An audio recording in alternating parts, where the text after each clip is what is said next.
Olá, bem-vindo ao programa Classe de Professores, um tempo especial que a gente tira para estudar a Bíblia, entrar com mais profundidade. Você tem acompanhado a gente aqui nesse programa. Você que tem acompanhado já sabe como é que é.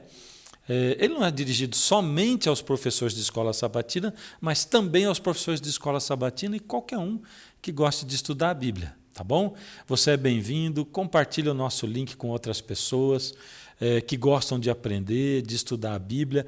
Hoje nós temos de volta aqui um grupo muito especial, um trio, né? Lá em cima no seu vídeo está a Darleide, né? A Darleide, que é apresentadora da Novo Tempo, todos nós conhecemos de sobejo a Darleide, né? A gente tem a honra de tê-la aqui. Aqui é o Dan, que é teóloga, né? E que trabalha lá na Nova Semente, né? No trimestre passado ela estava com a gente e não trabalhava ainda. Quando eu fui pastor da Nova Semente, eu tive o desejo, entrei em contato com ela, a gente até trabalhou junto num projetinho e agora ela está na Nova Semente. Olha que legal. E ali abaixo no vídeo está a Priscila. Pode falar, Keldan. Não, só disse que feliz de estar aqui com vocês aí de novo. Ah, legal. E logo ali abaixo no vídeo está a Priscila, né? Priscila Bels, que é psicóloga, né? E que participou com a gente também do trimestre passado e que a gente também tem um grande prazer de ter aqui conosco, né? Bom, a gente vai começar daqui a pouquinho no estudo da lição, mas nós estamos na lição número 11, e eu quero que a partir de agora você compartilhe com a gente, compartilhe como é que foi durante esse trimestre nós disponibilizarmos a lição a partir do sábado à tarde, tá?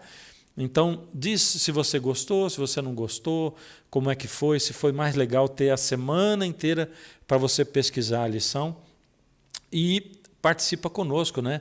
Escreve aí no chat. As pessoas que estarão assistindo também vão poder ver aquilo que você está postando, porque a gente, sexta-feira, posta o programa ou coloca o programa no ar como a gente sempre fez.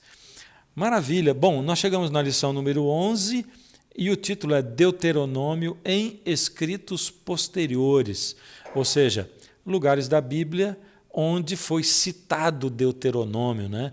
E é interessante porque muitas vezes a gente lê a Bíblia, mas não sabe que aquilo ali estava escrito em Deuteronômio. E o autor aqui da lição, ele escolheu alguns pontos especiais. Para a gente começar, vamos fazer uma oração. Eu vou pedir para Darleide orar conosco. Por favor, Darleide, você ora com a gente para começar? Querido Deus, nós estamos aqui mais uma vez reunidos para nos debruçarmos um pouco mais sobre a Tua palavra e pedimos que o Espírito Santo nos revele, nos una também nesse propósito de compartilharmos, aprendendo mais sobre o Senhor. Dá-nos Tua paz, fica conosco, em nome de Jesus. Amém. Amém. Bom, introdução, sábado e domingo. Vou pedir para a Priscila fazer para a gente essa introdução. Pode fazer, por favor, Priscila? Sim. Olha, o livro de Deuteronômio, né, é um livro considerado denso e foi interessante estar destrinchando as ideias dele até aqui. É sempre uma oportunidade. Há livros que são um pouco mais digestivos para a gente diz, né, mais fáceis. Mas a Bíblia, ela é um complexo, né? Tem para todos os gostos. E o que eu acho interessante nesse título, que ele nos convida, a pensar de que a Bíblia é um complemento. Eu sempre me surpreendo, né? Não sou teóloga, aqui a gente tem dois aqui, e a Darleide também considera teóloga. Então, eu não, né? Então, eu estou aqui muitas vezes me surpreendendo quando há um livro lá na frente, em outro momento da história, fazendo referência a outro lá do passado e validando, né? Validando aquele pensamento, enfim. E tem também o período, né, em que não se escreveu muitas coisas, ficou em silêncio. Então, é muito interessante como estudo, né? A gente tem um verso aqui muito bonito, o verso do capítulo 10, e o versículo é o 15, que diz assim: o Senhor se afeiçoou. Eu gosto muito desses termos, eles me agradam bastante. Tem muito a ver com a nossa personalidade, né? Eu gosto desses termos mais carinhosos, assim. Então, o Senhor se afeiçoou tão somente aos pais de vocês para os amar. E a vocês, descendentes deles, ele escolheu do meio de todos os povos, como hoje se vê. Então, de novo, falando da afeição que Deus tem pelo seu povo. Lá atrás e agora chegando até a gente e ainda vai seguir em frente, né? Então, acho muito interessante que a Bíblia vai combinando, né? Vai combinando um livro com o outro. Eu gosto muito de Salmos. Eu tenho uma amiga minha que diz assim: Priscila gosta muito de Salmos, porque ela gosta de poesia, porque ela gosta de coisas mais subjetivas, coisas assim, mais românticas, né? E eu não gosto muito de Salmos.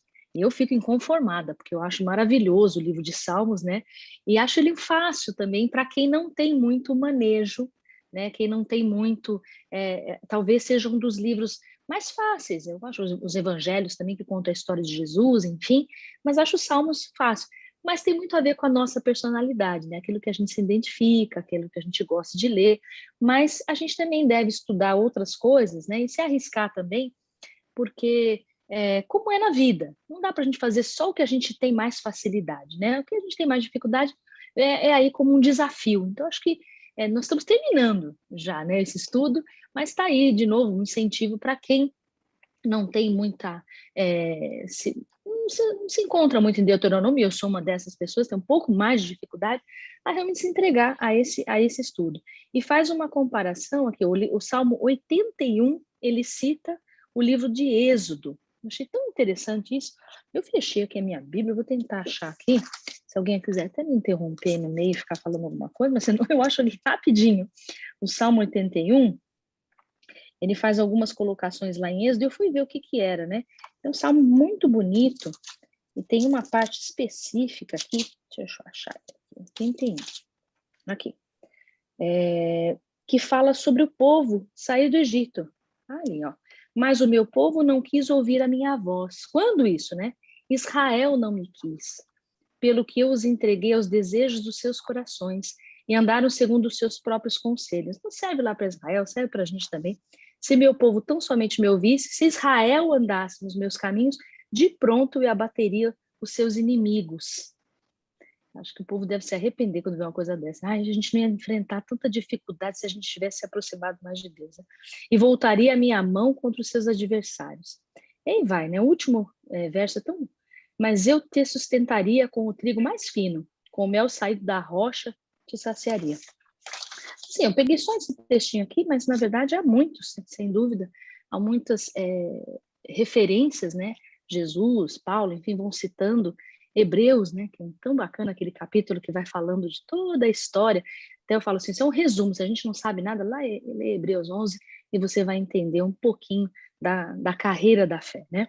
E deixa eu achar aqui, Fernando, o outro dia, porque eu tô com o meu computador aqui, sabia? Não tá muito fácil de eu achar minha lição desse jeito aqui, mas fala do rei Josias. Eu confesso que eu fiquei meio... Como que acharam um livro, né? Eles contam uma história que foi achado um livro, e esse livro chocou, porque Josias viveu pouquinho, Josias, né? Um rei que viveu pouco, mas diz que ele fazia aquilo que agradava a Deus, ele fez o que era reto, andou no caminho, não se desviou nem para a direita, nem para a esquerda. E lá em Reis, né, em 2 Reis 22, conta que eles acharam um livro, né? E lendo ali, eles perceberam o quanto que eles tinham se afastado, né? O livro revelava uma porção de coisas interessantes. O livro era abundante em declarações, assegurando a disposição de Deus salvar completamente os que pusessem nele a sua inteira confiança. E só ver essa parte, eu acho muito significativa, né? A disposição de Deus salvar completamente. O que seria salvar completamente? E o homem, ele coloca como aquele que tivesse inteira confiança no Senhor. Como é difícil a gente confiar, né?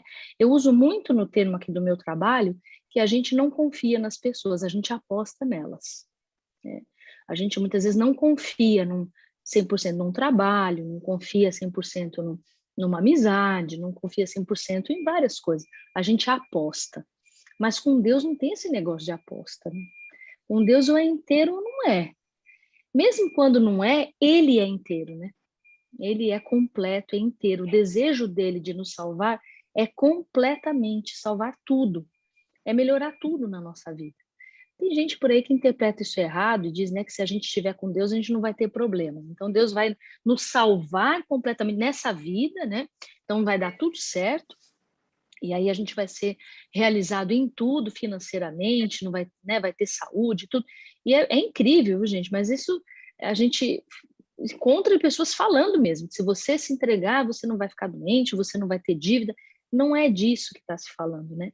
Como a gente já disse em outra lição, a gente, quando serve a Deus, a gente está sujeito, né? A gente está sujeito a viver muitas dificuldades, muitas situações difíceis. Não é nesse campo, né? Não é nessa dimensão que a gente está falando. Deus vai salvar completamente do pecado. Deus vai nos salvar completamente dessa vida e vai nos presentear com a vida eterna.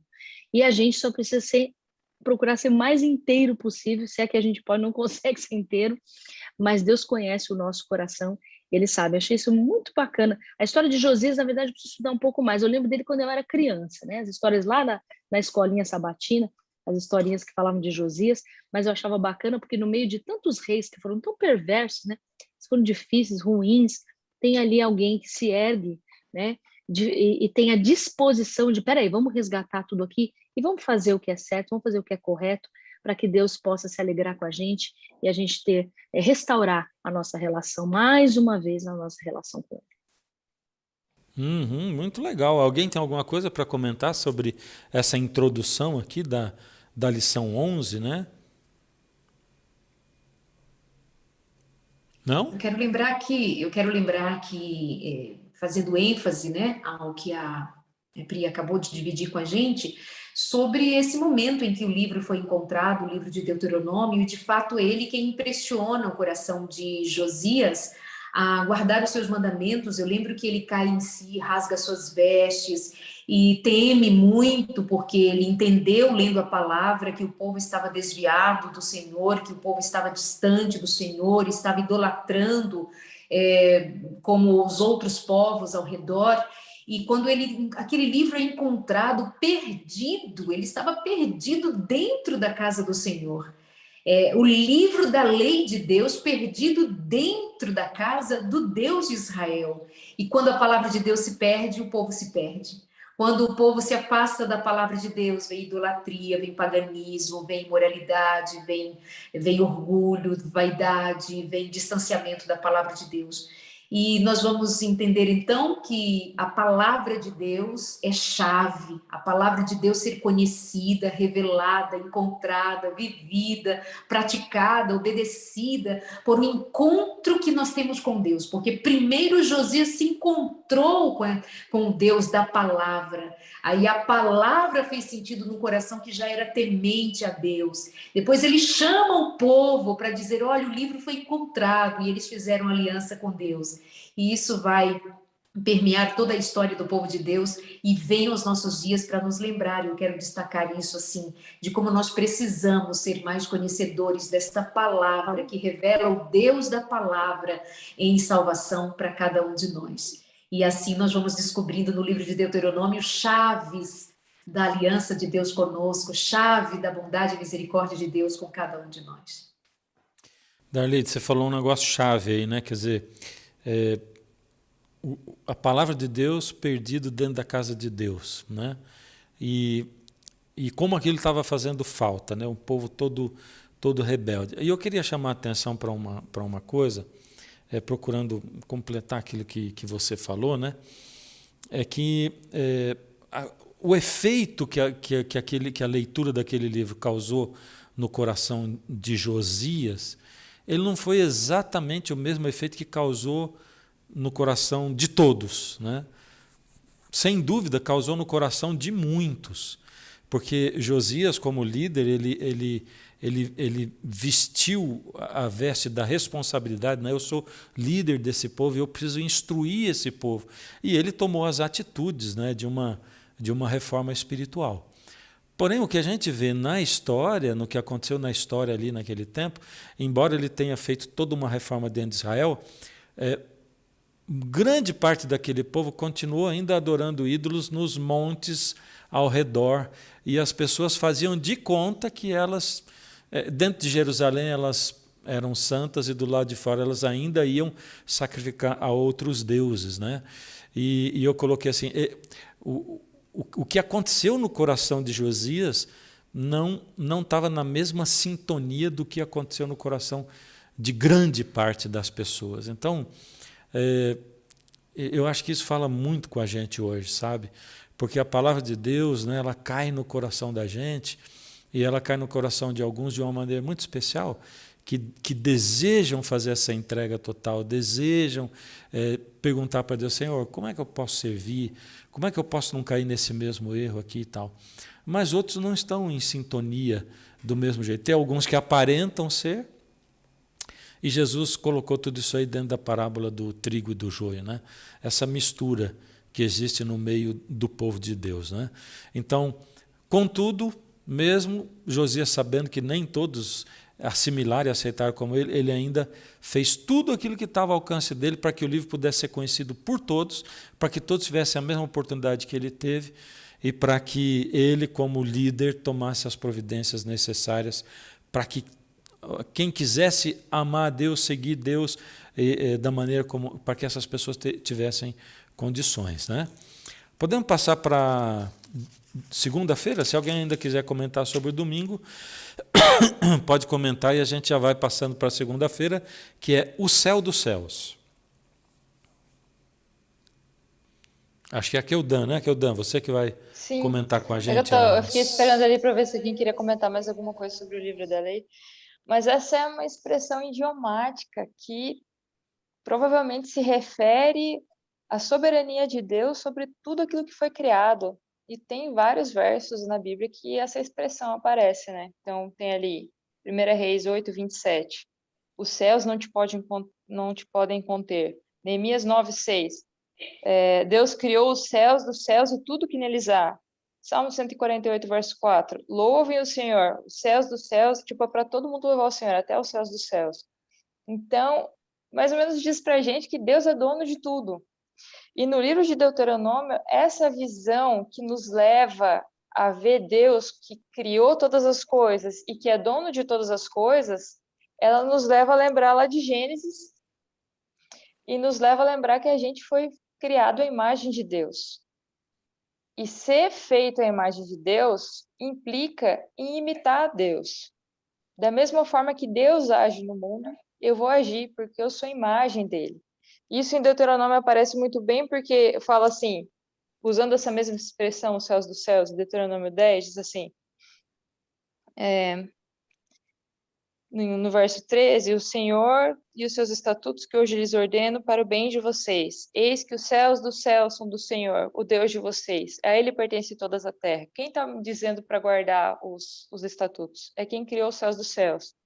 E dele vai falar sobre algo que a gente já comentou em lições passadas, sobre o povo escolhido de Deus, que Deus ama esse povo, e ele diz assim, que Deus escolhe esse povo, pois o Senhor, Deus de vocês, é o Deus dos deuses, o Senhor dos senhores, o Deus grande, poderoso, temível, que não trata as pessoas com parcialidade, nem aceita suborno. Ele faz justiça aos órfãos, às viúvas e ama o estrangeiro, dando-lhes comida e roupa. Portanto, isso ele fala, tipo, quem é Deus? Quem é esse Deus? Não trata com parcialidade, ele trata bem os estrangeiros, ele trata com justiça os órfãos e as viúvas, ele ama os estrangeiros. Então, agora o que o povo deve fazer? Portanto, amem os estrangeiros, porque vocês foram estrangeiros na terra do Egito. Em várias partes da Bíblia, no livro de Deuteronômio, Deus ele vai dizer para se lembrar dos órfãos e das viúvas. Então, aquilo que Deus faz, ele diz para o homem fazer também. Como Deus ama, eu preciso amar. Como Deus é misericordioso, eu preciso ser. Como Deus perdoa, eu devo perdoar. E eu acho que para agradar a Pri, eu vou ler só uma partezinha de um Salmo 146, que diz assim, Salmo 146, verso 5. Feliz é aquele que tem o Deus de Jacó por sua ajuda, que espera no Senhor. E de agora vai lembrar de Gênesis de novo, que fez os céus e a terra, o mar e tudo que neles há, lembrando de Deus como Criador, que mantém para sempre a sua fidelidade, é um Deus fiel, que faz justiça aos oprimidos, que dá pão aos que têm fome. O Senhor liberta os encarcerados. O Senhor abre os olhos aos cegos. O Senhor levanta os abatidos. O Senhor ama os justos. O Senhor guarda o estrangeiro, ampara o órfão e a viúva. Então, essas imagens, elas vão mostrar quem Deus é, que é um Deus que ampara, que cuida.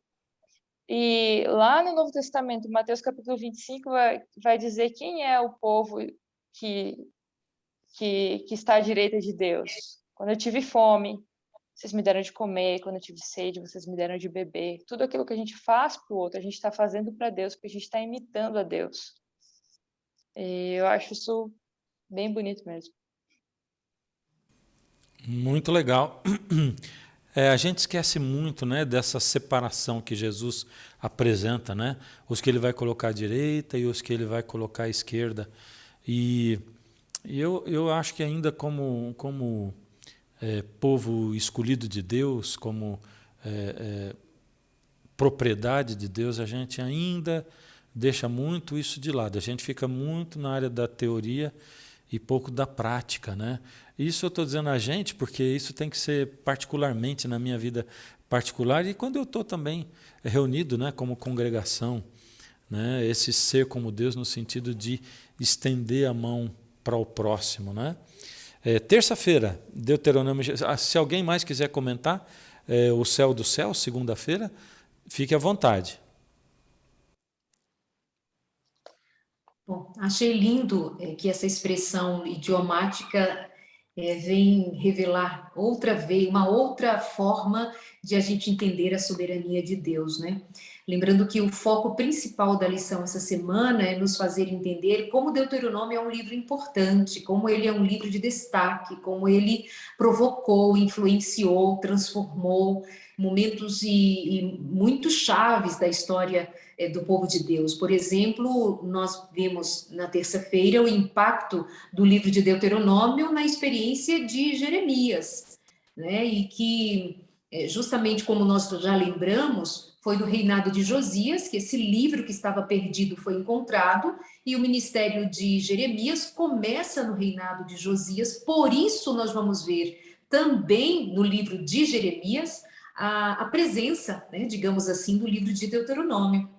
Por exemplo, eu escolhi ler aqui Jeremias 7, a partir do verso 1, diz: o Senhor deu outra mensagem a Jeremias. Vamos ver se a gente consegue identificar essa mensagem noutro canto da Bíblia, noutro livro da Bíblia. Diz assim: vá à entrada do templo do Senhor e proclame esta mensagem ao povo. Ó Judá, ouça esta mensagem do Senhor. Escutem todos vocês que adoram neste lugar. Assim diz o Senhor dos Exércitos, o Deus de Israel: se vocês abandonarem seus maus caminhos, deixarei que fiquem em sua própria terra. Não se deixem enganar por aqueles que lhes fazem falsas promessas e repetem: o templo do Senhor está aqui, o templo do Senhor está aqui. Enfim, ele vai fazendo nessa declaração que foi dada pelo Senhor a Jeremias a seguinte ideia: se vocês forem leais, se vocês obedecerem, se vocês forem fiéis à aliança, vocês permanecerão aqui. No entanto, se vocês forem desobedientes, vocês perderão esse lugar. Observe o aviso específico de Jeremias 4, né?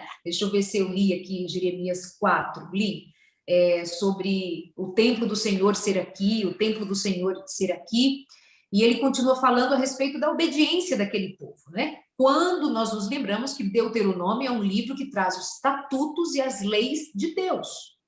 Então, Jeremias, no capítulo 7, ele nos faz saber sobre obedecer os mandamentos, os estatutos e a lei de Deus. E essa obediência incluía, e aí volta àquele aspecto que o Dan citou, sobre sermos a ação de Deus aqui na Terra, né? Usando as minhas palavras em cima do que foi dito.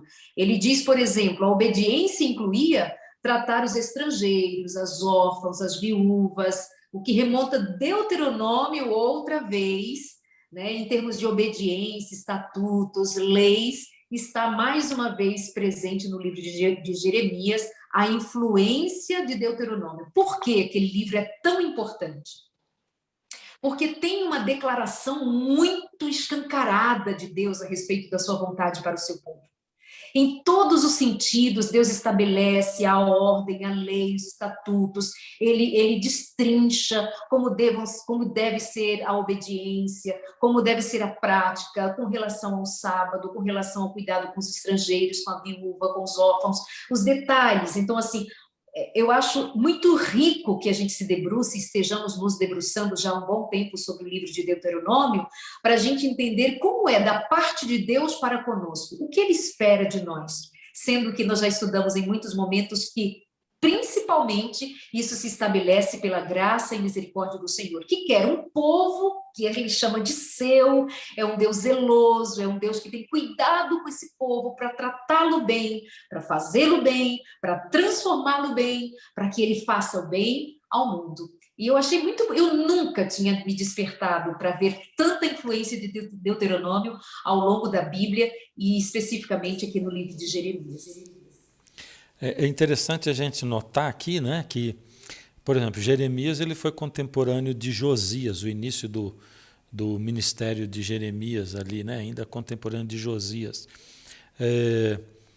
E a promessa aqui é que eles poderiam permanecer na terra. E tem uma ligação muito íntima, porque logo depois, né, Jeremias, Isaías, Jeremias apela para o povo durante 40 anos, dizendo que viria o juízo, que seria Babilônia entrando, né? Então, ele dizendo, olha, vocês vão poder permanecer na terra de vocês. E a gente vê que isso não acontece, né? Vai ter uma ligaçãozinha aí mais daqui a pouco, em outro dia da semana aqui, não vou entrar nele, né? Mas esse era o apelo, né? Vocês vão poder permanecer na terra de vocês. Muitas vezes a gente não valoriza o que a gente já tem, né? Seja materialmente ou seja espiritualmente. Outras vezes, como eu costumo dizer assim, você acha que a sua vida está tão mal, está tudo tão ruim, só que você esquece que a coisa ainda pode ficar pior. Quando fica pior, você valoriza o que você tinha antes, né? Me lembrei de um fato político antigo, né? Que quando o presidente Sarney saiu e entrou outro presidente, aí nos carros, depois de um tempo, diz assim, Sarney, eu era feliz e não sabia. É um fato político, as pessoas citavam isso aí, né? Mas isso tem a ver com a nossa vida, né? A gente não valoriza o que a gente já tem. E aquele povo entrou na terra que prometida, mas esqueceu como é que ela foi dada para eles, a maneira como eles entraram. Tudo que nós temos hoje na nossa vida vem das mãos de Deus, não é? Vem das mãos de Deus, e nós recebemos tudo de Deus. Por isso essa coisa do ser grato, ser agradecido, reconhecer, compartilhar, né? Beleza, alguém mais quer falar de terça-feira, Deuteronômio em Jeremias, ou a gente passa para quarta-feira? Se quiser também pode comentar e passar para quarta. Só pontuar que Jeremias também citou Moisés, não é? Quando ele falou ali em Deuteronômio 4, sobre o cuidado, alerta contra a idolatria. É só para citar que essa relação é muito forte, que mais uma vez, pastor, eu acho que essas lições e essas descobertas, muitos de nós já conhecemos a Bíblia há tanto tempo, já lemos. No ano passado, assim, no primeiro ano da pandemia, eu consegui ler a Bíblia 2 vezes no ano. Tinha mais tempo, parei de viajar, né? Todo mundo, enfim, naquele novo modus operandi diante da pandemia, eu consegui lê-la 2 vezes. E eu fiquei assim, muito feliz. Mas a grande descoberta não é o que a gente lê em si, mas é como a palavra se renova.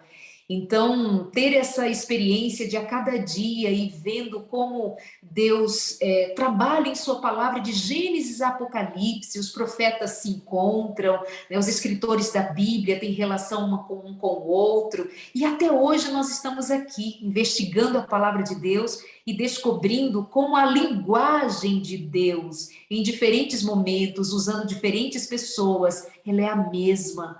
Sempre foi a linguagem da graça, a linguagem da misericórdia, mas que inclui também a disciplina, inclui também, né, a exortação, inclui tudo o que nós até aqui temos descoberto da palavra de Deus. E nós vamos ver até Apocalipse, Todo o tempo a palavra de Deus se renovando, Jesus citando Gênesis, citando Deuteronômio, é só para enfatizar mais uma vez o convite de Deus para que nós estudemos mais a sua palavra. Ótimo, muito bom. Quarta-feira? Na quarta-feira, o título é O que o Senhor pede. Isso daria, sem nem olhar para a lição, isso aí é título de sermão, é título de encontro de oração, é título de tudo, né? O que o Senhor pede? E é mencionado o livro de Miqueias, o capítulo 6, eu não vou ler ele todo, escolhi aqui só uma parte, a partir do verso 6, eu acho que é muito bonito e de fácil entendimento, e a gente pode refletir um pouquinho sobre isso. Com que me apresentarei ao Senhor e me inclinarei ante o Deus excelso? Eu queria fazer essa pergunta, né? Eu, Priscila, aqui, fazendo essa pergunta. Com que me apresentarei ao Senhor e me inclinarei ante o Deus excelso? Virei perante ele com holocaustos, com bezerros de um ano? O verso 7. Agradar-se-á o Senhor de milhares de carneiros ou de miríades de ribeiros de azeite? Darei o meu primogênito pela minha transgressão, o fruto do meu ventre pelo pecado da minha alma. E o verso 8, que é maravilhoso, ele te declarou, ó homem, o que é bom. E o que é que o Senhor pede de ti? Opa, vai vir a resposta aqui. Senão que pratiques a justiça, ames a misericórdia e andes humildemente com o teu Deus. É muito bonito isso. Isso é emocionante mesmo, né? Pratiques a justiça, que é um desafio para nós, né? Sermos justos. Qual que é, baseado no quê? Qual é a nossa justiça? Qual que é porque a gente está envolvido com a cultura, com os nossos costumes, com o que eu acho, né? Em vez de ser assim diz o Senhor, é muito o que eu acho. Ames a misericórdia, ele fala de amar a misericórdia, não é fazer a misericórdia, ou ter a misericórdia, amar mesmo a misericórdia. E andes humildemente com teu Deus. Olha, eu vou dizer muito pessoal aqui para mim, eu acho que é uma coisa que dá para a gente pensar e refletir um pouquinho sobre isso. A gente já falou muito de missão, né? Falamos muito de abrir as nossas portas. De verdade, eu acho as nossas portas muito fechadas. A gente vive num clube, né? Onde a igreja, na verdade, devia ser um clube para quem não é sócio. Deveria ser o único clube que abre as portas para quem não é sócio. E eu digo, eu sou a igreja. Não quero apontar o dedo, não. Eu sou a igreja, eu frequento a igreja, eu vivo na igreja, eu amo a igreja. Então, o que eu posso fazer mais pelo outro? Além de, o que seria hoje o sacrifício? Na minha vida, né? O que seria hoje?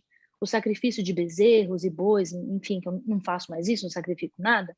Mas onde está o meu sacrifício? Eu acho que muitas vezes é na repetição de algo que eu chamo até de adoração. Então é confortável, né? É agradável fazer e a gente não deve deixar de fazer. É bom se encontrar, é bom congregar. Eu que canto, né? É um prazer enorme. Já aconteceu de pessoas me encontrarem, sabe? Quando eu estou saindo para cantar em algum lugar, eu lembro da gente estar assim na porta da igreja que eu frequento e para entrar num ônibus para ir para cantar num lugar, e alguém passa e fala assim, de novo? Ó, Fernanda, às vezes eu perco um pouquinho a paciência, viu? Minha vontade de dar uma respostinha assim, eu tô aqui, não sei, né? De novo, aí, às vezes, e a mesma pessoa, não é a pessoa querida, e tudo. No outro sábado, de novo, Priscila, eu falei assim, então, né? Eu só faço o que eu não gosto. Eu tô ali porque eu gosto muito, me dá muito. O Fernando cantou a vida toda dele, ainda canta. É um prazer, né? A gente servir, a gente está de alguma maneira participando, enfim. Mas o que o Priscila, senhor pede? desculpa fazer um parênteses aí, né? Eu vejo o Imagina. pessoal carregando um reboque com um barco enorme no meio da estrada, né? A gente carrega um reboque com som lá dentro, instrumento musical, né? E vai cantar, isso. Então, e a gente faz com alegria, faz com prazer, né? E a gente às vezes pode se perder. Muitas vezes, não estou me perdendo no meio disso tudo, né? Qual é o sentido disso? É fácil fazer, entre aspas, né? Tem um sacrifício, enfim.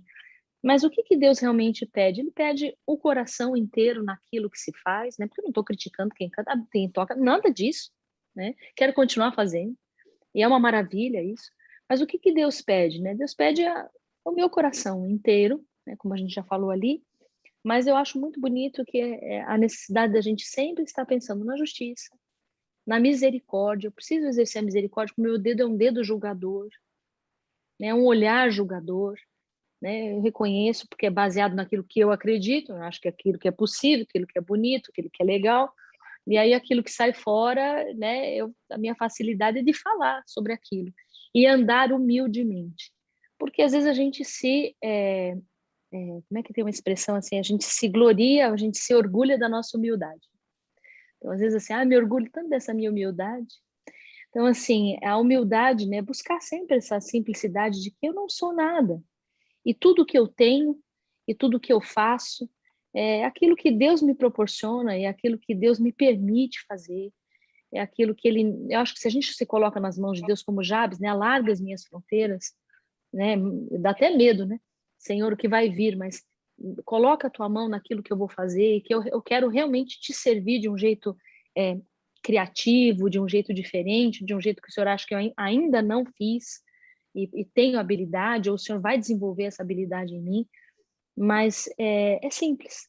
Parece simples, né? Na verdade, parece simples, mas é possível. É possível com a ajuda do Espírito Santo a gente realmente servir e fazer aquilo que Deus pede com a ajuda do Espírito Santo. Sem ela, é impossível por nós mesmos, completamente impossível, porque nós somos realmente a nossa justiça, trapos de imundícia, quem somos nós, né? Para carregarmos isso, mas através do Espírito é muito, muito possível mesmo. Priscila, você começou a lição dessa semana citando lá o verso áureo, né, Deuteronômio 10:15, e você destacou a palavra assim, o Senhor se afeiçoou, né, do povo. Agora, nessa quarta-feira, que também caiu para você, né, tem uma outra palavra aqui. Aqui diz assim que o Senhor tem uma controvérsia com o seu povo, né, como que um caso judicial, né, que é isso que você está citando aí. Alguém gostaria de comentar sobre isso aqui? Essa questão da controvérsia?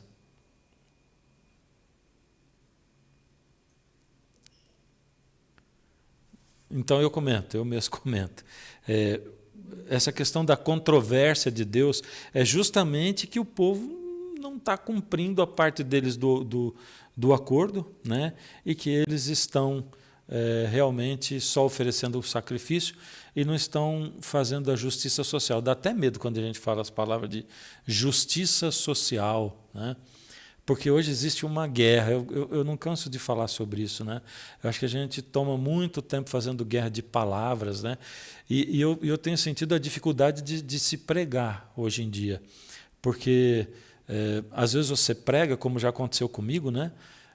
Você prega a palavra de Deus, de repente chega um grupo, outro grupo, e um grupo se agrada daquilo, se aposta daquilo e elogia você. Mas veja, não é um grupo muito bem-quisto, né?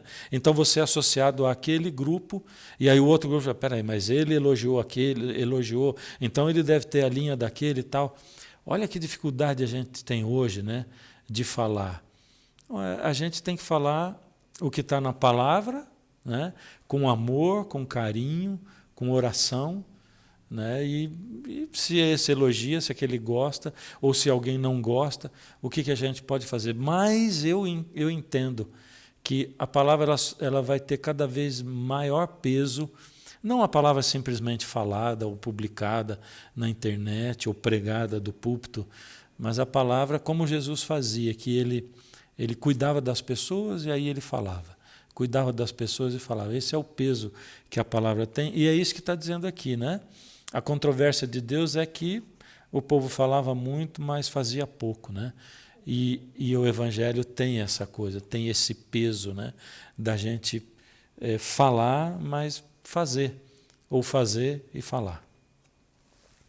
Beleza, se alguém não tiver mais que comentar sobre quarto, quiser ir para quem? Pois não, Darleide. Não, só enfatizar que mais uma vez nós estamos vendo Miqueias tomar emprestado Deuteronômio outra vez, né? Essa queixa, essa controvérsia, a desobediência do povo. Lá em Miqueias 2, está dito que vocês, quando vocês querem um terreno, vocês vão lá e tomam. Vocês querem uma casa, vocês pegam, ou seja, pela injustiça. Então, essa linguagem ali de Miqueias é uma reportagem a Deuteronômio. Deuteronômio 10, 12 vai dizer assim, e Deus ali em Miqueias, ele fala com o seu povo por meio de perguntas, né? O que eu fiz contra vocês? Qual é o problema? O que eu fiz? Qual foi o meu erro, né? Aqui em Deuteronômio 10, 12 vai dizer, agora Israel, o que o Senhor seu Deus requer de você? O tema da lição. O que o Senhor seu Deus quer de você? Somente que você tema o Senhor seu Deus, que viva de maneira agradável a Ele, que ame e sirva o Senhor seu Deus de todo o coração, de toda a alma. Obedeça sempre aos mandamentos e decretos do Senhor que hoje lhe dou para o seu próprio bem.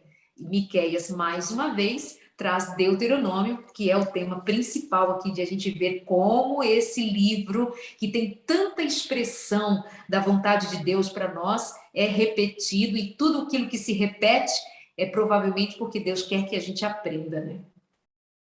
E a gente vê a inspiração validando a inspiração, né?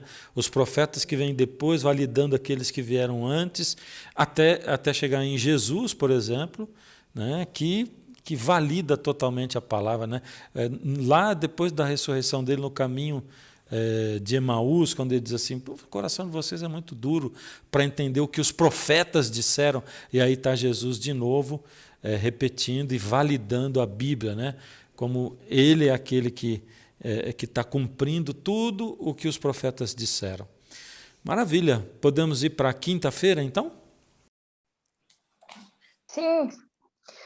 E na quinta-feira vai aparecer uma das orações mais inspiradoras da Bíblia.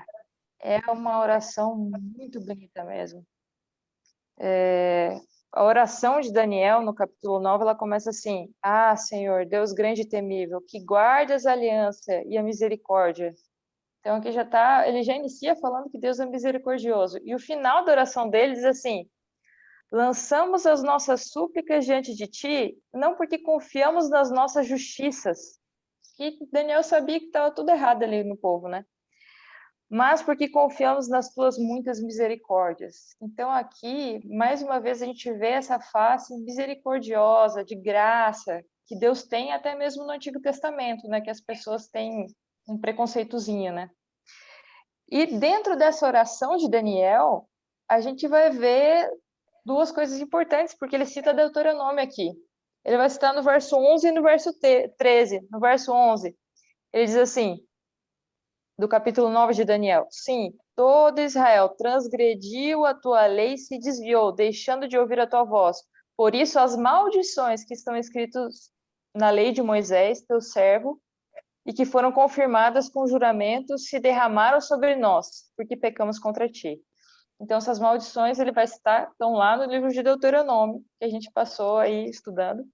E no verso 13 diz assim: como está escrito na lei de Moisés, todo esse mal nos sobreveio, mas mesmo assim não temos implorado o favor do Senhor nosso Deus para nos convertermos das nossas iniquidades e nos aplicarmos à tua verdade. Então aqui, Daniel, em nenhum momento ele vai reclamar de Deus: nossa, mas por que está acontecendo isso com a gente? Porque já está escrito lá em Deuteronômio que essas coisas iriam acontecer. E não é porque Deus é ruim. Ah, você não me quer, então agora você que se vire aí, porque agora só vai acontecer coisa ruim com você. Não é assim que as coisas funcionam. Primeira coisa é graça. O povo que era escravo, Deus vai lá e faz a maior, de acordo com o pastor Fernando, justiça social. Ele transforma escravos em pessoas livres, em príncipes, em sacerdotes. Isso, olha, nenhum movimento social conseguiu fazer no mundo, mas Deus fez. E Deus levou para uma terra que eles não mereciam. E Deus falou assim: eu não estou tirando vocês aqui do Egito para vocês chegarem nessa terra nova aqui e vocês fazerem pior que os moradores que viviam aqui fizeram antes. O pessoal que vivia aqui, o pessoal de Canaã aqui, nossa, era uma promiscuidade sexual imensa aqui. Vocês não vão fazer as mesmas coisas. O pessoal lá do Egito, Eles escravizavam as pessoas, aqui em Canaã também escravizavam, então eu não estou trazendo vocês aqui para vocês continuarem escravizando. Existe uma maneira de se lidar com escravidão que você não encontra paralelo em nenhuma outra sociedade no Antigo Oriente Médio. Então, Deus, ele dá as maldições, só que quando ele dá as maldições, os juízos de Deus, ele sempre vem com graça. Sempre na Bíblia que a gente encontra juízo, a gente encontra graça. Então, cada vez que acontecesse alguma coisa ali, olha, quando vocês forem fiéis, vai vir seca. Era para o povo pensar, nossa, que coisa, não. Faz tempo que não chove. Por que será? Está escrito ali que se o povo não fosse fiel, não ia chover. Nossa, mas eu plantei esse ano aqui e além de não chover, choveu pouco, eu estou colhendo pouco. Então, fala sobre infertilidade, não só da terra, mas do povo. Eles não iam ter mais tantos filhos. As mulheres iriam abortar. Cada coisa que iria acontecendo, cada maldição da lei era um chamado de graça, dizendo assim, olha, voltem para mim. Vamos fazer de novo essa aliança. Vamos resgatar essa aliança que foi perdida. Cada maldição que vem é um chamado de graça. E no final, não é a morte. O final é o exílio. Então, se vocês não fizerem, eu vou mandar vocês para o exílio, porque vocês estão fazendo pior do que o povo que morava aqui. Então, a gente vê graça e a gente vê uma coisa que Daniel fala aqui. Sempre, cada maldição que Deus fala, ele diz assim, olha, quando acontecer essa maldição, clamem a Deus, porque eu vou ouvir. Mesmo se vocês estiverem lá longe, no exílio, que tiver acontecendo todas as maldições, se vocês voltarem o coração para mim, eu vou ouvir. E o que estava acontecendo é que o povo não estava clamando por arrependimento, o povo não estava clamando a Deus. Mas Daniel sempre orava. Ele orava 3 vezes ao dia. E no momento que ele mais precisava orar para ser resgatado do exílio, é o momento que surge ali um decreto para não parar de orar, também acontece isso. E acho que a última coisa que eu queria falar é que o povo de Deus, que lá em Deuteronômio fala que era para ser um povo diferente, que era para as nações olharem, e ele ser um povo, as nações iriam dizer assim, olha, nossa, certamente esta grande nação é o povo sábio e compreensível. Nossa, Deus cuida deles. Esse é um povo sábio. Agora, Daniel, na oração, ele fala que Israel se tornou opróbrios. Israel se tornou deboche. E Deuteronômio fala isso. No começo ele diz assim, olha, se vocês forem fiéis, se vocês seguirem isso que eu estou falando para vocês, que é para o bem de vocês, para vocês viverem felizes, para vocês viverem bem, outras nações vão ver e vão dizer, nossa, esse povo, vocês vão ser testemunho para as nações. Agora, se vocês fizerem o que é errado, pior do que o povo que morava aqui, vocês também vão ser testemunho. As nações vão passar e vão dizer assim, nossa, mas que desgraça que aconteceu nessa terra aqui. O que vocês estão fazendo aqui no exílio? E daí Israel vai virar e vai dizer, olha, a gente está aqui porque a gente foi infiel ao nosso Deus. Então, tanto na bênção quanto na maldição, Israel ia ser um testemunho para os outros. Daí que vem um verso que é muito mal compreendido na Bíblia. As coisas encobertas pertencem ao Senhor nosso Deus, porém as reveladas nos pertencem a nós e aos nossos filhos para sempre, para que cumpramos todas as palavras dessa lei. Deuteronômio 29, 29, que vem depois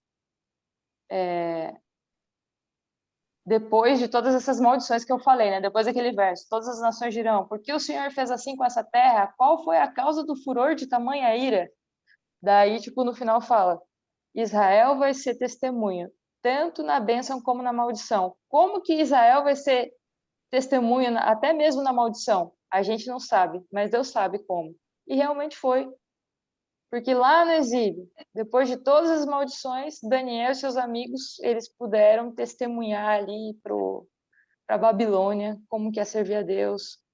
Então, hoje a gente também pode escolher se a gente quer viver nas bênçãos de Deus ou nas maldições de Deus. Jesus ele vai voltar independente do nosso comportamento, mas a gente pode ser um testemunho de bênção. Na bênção a gente pode ser também um testemunho através de uma vida ruim, tipo, não façam isso que eu fiz. Eu vivi de maneira errada. Isso acontece com Salomão também. Ele escreve Eclesiastes dizendo: eu experimentei de tudo, fiz um monte de coisa errada, mas não façam o que eu fiz. Obedecer a Deus é o dever de todo homem. E a gente percebe aí, a presença de Deuteronômio também, né, na oração de Daniel. Ele se vale do conhecimento prévio de Deuteronômio para trazer esse conceito aprendido de lá. Essa, de fato, como você bem disse inicialmente, é uma das orações mais tocantes, um dos textos da Bíblia mais tocantes, porque Daniel, ele não se coloca no lugar de eu não pecador orando por um povo pecador, né?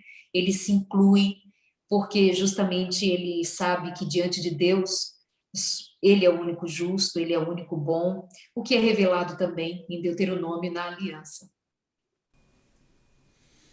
E eu creio que esse é o grande segredo para nós hoje, sabe? Como pessoas, né? Como líderes também.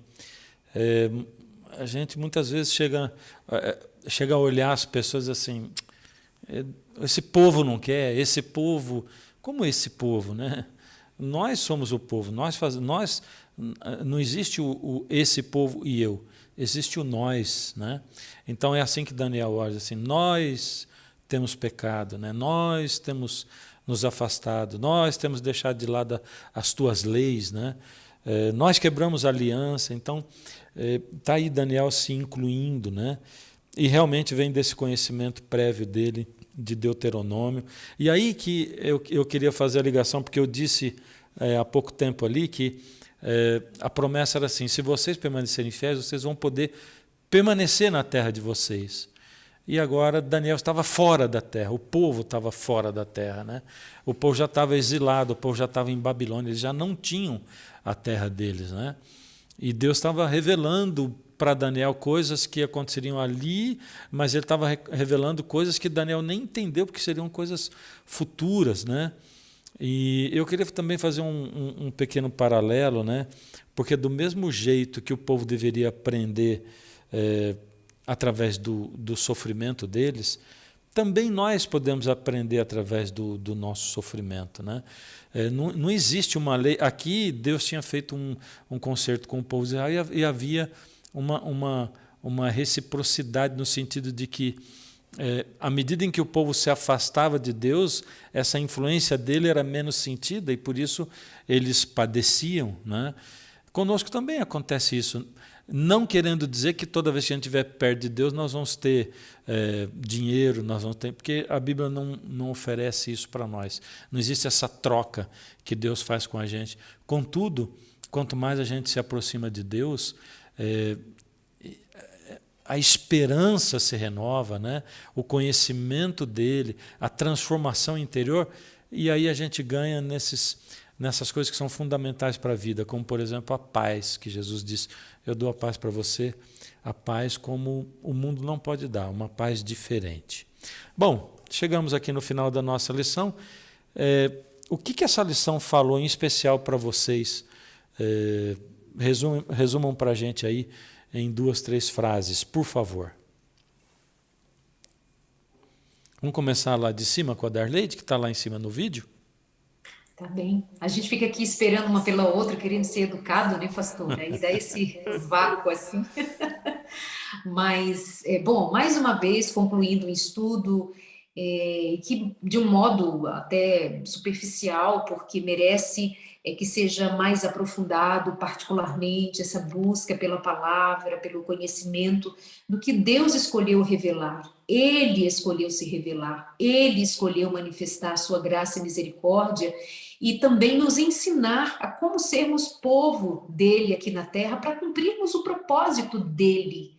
E sabe, eu fico pensando em que momento, se já passou, se é agora, se está por vir, que as outras nações olharão para nós e para os cristãos e debocharão, rirão de nós, verão que entre nós não há unidade ou união, ou pelo menos conciliação, verá que nós não estamos cumprindo os mandamentos de Deus, a vontade de Deus. O que será que as pessoas estão, as outras nações, né, usando a expressão bíblica, está vendo em nós? O que será? Será que nos tornamos deboche? Que Deus tenha piedade de nós, que a misericórdia que alcançou o povo no passado nos alcance hoje, o Deus que foi buscá-los no exílio, se formos exilados, que o Senhor nos busque também e use da mesma misericórdia para que nós não fiquemos perdidos, porque o povo que Deus salvou do Egito, né, com sua forte mão, também de tanta teimosia veio a perecer no deserto. Que Deus nos livre de perecermos também e que Deuteronômio esteja diante de nós como Deus dizendo: este é o caminho. O que vocês escolherão? Este caminho ou o caminho outro da morte? Eu tenho o caminho da vida para vocês. Que Deus nos abençoe. Amém. Akeldan? Olha, já falei tanto, pastor. Acho que para mim, acho que me surpreendeu e me toca bastante em Lei do Deuteronômio é ver a face misericordiosa e de graça que Deus tem nesse livro. E eu acho que a gente precisa continuar estudando e pregando mais sobre esse livro, mostrando Cristo através desse livro. Amém. Priscila. Um estudo é sempre muito, muito importante, né? A gente nunca tem que parar de estudar, de rever e se autoconhecer, porque nós também vamos mudando e o tempo vai passando e a gente vai passando por fases, né? Então, a gente lê a lição e cada um que lê está num momento muito particular da sua vida.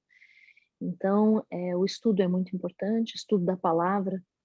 Hoje a gente vê que as pessoas têm muita dificuldade, né, de voltar a essa palavra, as palavras que às vezes não agradam muito como lei, como crença. Então a gente buscar mesmo isso, através do estudo, entender antes de falar, né, eu acho isso, eu acho aquilo, a gente estudar aquilo que a palavra tem para nos entregar, para nos mostrar o caminho mesmo que a gente deve seguir, e a gente com muita humildade, né, se colocar nessa jornada de assim diz o Senhor, o que Ele tem para nos dizer em cada livro, em cada estudo, e para que fortaleça, né, a nossa fé, para que a gente possa suportar dias difíceis, em momentos difíceis, mas confiando de que a graça do Senhor é que nos cobre, que nos ajuda, que nos alcança, que foi o que a gente viu num livro do Antigo Testamento. Olha só, tem graça? Tem graça lá, tem graça lá, tem graça em todo lugar da Bíblia, da palavra de Deus. Amém. Bom, como foi citado aqui, como a Darleide acabou de dizer agora há pouco ali, né? Será que nós também não estamos sendo opróbrio, né? Para as outras nações e para as pessoas do mundo, né? Ao invés de sermos o povo que vai ensinar pelo bom exemplo, seremos o povo que vai ensinar pelo mau exemplo. A gente sempre cita a profecia de Joel 2:28, né? Como se referindo ao derramamento do Espírito Santo sobre o povo de Deus, aqueles que recebem diariamente o batismo diário do Espírito Santo e vão receber uma porção dobrada do Espírito, né?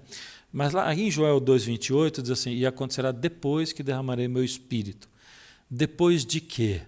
Se a gente começa a ler o início do capítulo 2, ou o capítulo 2 todinho, ele é a promessa. E no capítulo, se ele diz derramarei depois o Espírito, o que deve acontecer agora?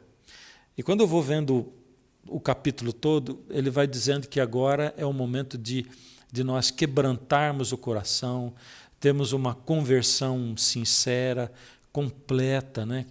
Ele diz assim: não rasgue a sua roupa, rasgue o seu coração, ou seja, não aparente ser cristão, seja de fato lá dentro, quebrante o seu coração.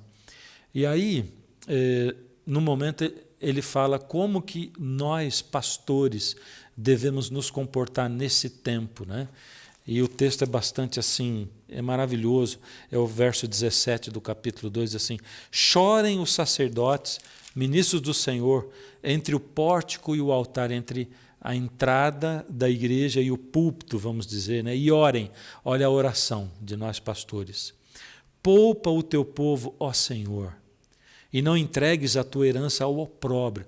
Olha, nós estamos falando de o que deve acontecer agora, um pouquinho antes do derramamento pleno do Espírito. Os pastores, os ministros do Senhor orando, e ele diz, o assunto é assim: digam para Deus, poupa o teu povo, ó Senhor, e não entregues a tua herança ao opróbrio, para que as nações façam escárnio dele, porque hão de dizer entre os povos, onde está o Deus deles? Né? Ou seja, a história de novo se repete, e é momento da gente orar, Senhor, não deixe que a gente ensine através do mau exemplo. Né? E o verso seguinte, então o Senhor se mostrou zeloso da sua terra, compadeceu-se do seu povo. E de novo, aqui está citando Deuteronômio, Joel se aposta de Deuteronômio, e ele cita Deuteronômio capítulo 4, verso 24. Né? Momento de nós não sermos de novo exemplo do lado negativo, mas do lado positivo. Momento de clamar pelo povo e nós todos como esse povo. Que bom aprender a palavra de Deus, que bom é Deus dizer sempre, olha, há esperança, há esperança. Como disse, acho que foi a Keodan, né? O castigo não era a morte, mas era o exílio. Né? Não era a rejeição, como o povo, só aconteceu lá em Estevão. Mas hoje nós somos chamados para viver a eternidade com Jesus. Gente, muito obrigado pela participação de vocês, Darleide, Keodan, Priscila, obrigado por vocês dedicarem esse tempo, obrigado você pela sua, por você também gastar esse tempo com a gente aqui, estudando a palavra. Antes de orar, só queria lembrar você, para você que assiste aqui pelas redes sociais da Paulistana, o pastor César Reis entra agora, daqui a pouquinho, em seguida, falando aos professores. Né? Essa é uma classe de professores trazendo coisas muito importantes para que a gente organize a nossa escola sabatina. Vamos orar. Deus amado, toma-nos em tuas mãos, Senhor, à medida em que a gente se entrega. Nos ajuda, Senhor, a sermos humildes, mantermos os olhos abertos, o coração aberto também. Nos ajude, Senhor, a não repetirmos os erros do teu povo lá atrás. Nos ajuda, Senhor, a percebermos do Senhor o que o Senhor deseja de nós e através do seu Espírito podemos expressar isso para quem está ao nosso lado, ao nosso redor. Senhor, derrama sobre nós esse Espírito, porque nós precisamos dele.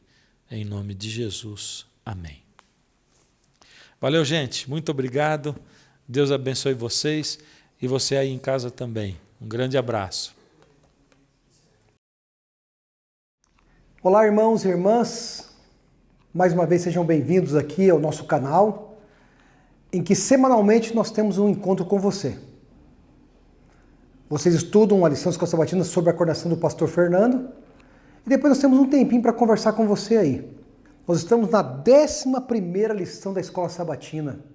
Como passou rápido esse trimestre, hein, irmãos? Voou, né? Já estamos chegando ao final do ano de 2021. Estamos aí na reta final. E eu acredito que você, diretor da Escola Sabatina, você, professor ou professora, alguns de vocês foram reeleitos para o cargo e outros não foram reeleitos, foram para outras funções na igreja. Mas que bom receber vocês todos aqui, tá bem? Nessa 11ª lição, nós estudamos um pouquinho a respeito da referência que outros escritores bíblicos fazem do livro de Deuteronômio, buscando os conceitos, a história, os ensinos lá do livro de Deuteronômio, o livro de Daniel e outros livros que olham para o passado e fazem a sua referência a esse livro tão extraordinário que é o livro de Deuteronômio. Estamos terminando o trimestre. Quantas coisas lindas estamos aprendendo e você tem sido nosso convidado aqui semanalmente. Eu imagino que você já deve estar recebendo a sua lição aí do próximo trimestre. Você que fez a assinatura deve estar recebendo a lição já do próximo trimestre. Ou você que ainda não fez a assinatura, de repente pode até fazer, mas você procura uma loja nossa aqui na região central de São Paulo, ou ali na Praça da Sé, ou aqui na zona sul de São Paulo, aqui no Brooklyn, ou aqui no bairro de Moema, na loja da editora. você poder adquirir aí a lição da Escola Sabatina. Ou fale aí com o seu professor, professora. E você, professor, professora, agora é a hora, sua primeira atividade, talvez como foi agora reeleito, né? Ou foi eleito, vamos procurar atender com o alimento os nossos alunos. Procure aí uma loja, faça aí uma relação dos pedidos, vê o que eles estão precisando, porque nós somos os pastores dessas ovelhas da nossa classe, tá bom? Não se esqueçam disso. E você que foi reeleito, ou você que foi eleito, é importante você ter esse manual aqui, ó, que é o manual da Escola Sabatina. Quando nós somos eleitos para uma função na igreja, às vezes a gente não sabe o que fazer, né? Tem uma experiência, mas falta algumas informações a mais. A gente às vezes fica inseguro. O que fazer, como fazer, a maneira que deve ser feito. Então, nós temos aqui esse manual. Se você foi eleito, é importante você ter esse manual. Por que é importante? Olha, esse manual, ele apresenta algumas coisas importantes. Qual que é a missão e o objetivo da Escola Sabatina? A história da Escola Sabatina, porque quem conhece a sua história tem mais solidez. Quem sabe de onde veio também consegue saber para onde vai, não é? É importante isso. Os regulamentos mundiais da Escola Sabatina, como é que a gente organiza a Escola Sabatina na igreja local, as responsabilidades oficiais da Escola Sabatina, os ministérios especiais da Escola Sabatina, programas da Escola Sabatina, treinamento e materiais para o professor da Escola Sabatina e, finalmente, os dias especiais. Quanto material para você! Quanta riqueza de informação! Então, neste bate-papo de hoje, eu quero incentivar vocês, professores, professoras, especialmente o diretor e a diretora, que tenham este manual nas suas mãos. Procure esse material. Faça o pedido, você vai encontrar no site da CPB, bem como também você pode vir aqui no escritório. Eu devo ter alguns, muito poucos aqui, tá bom? Mas você pode adquirir, você pode buscar na internet, faz um Google aí, você vai encontrar, tá bom? Esse material é o material que você, professor e professora, e diretor e diretora, novos da Escola Sabatina, vocês precisam ter este material em mãos, ok? Combinado? Espero que você procure esse material. Que Deus te abençoe, sucesso aí na sua tarefa e vamos usufruir das bênçãos de Deus ao estudarmos porções da Bíblia através das lições da Escola Sabatina. Um forte abraço e que Deus te abençoe.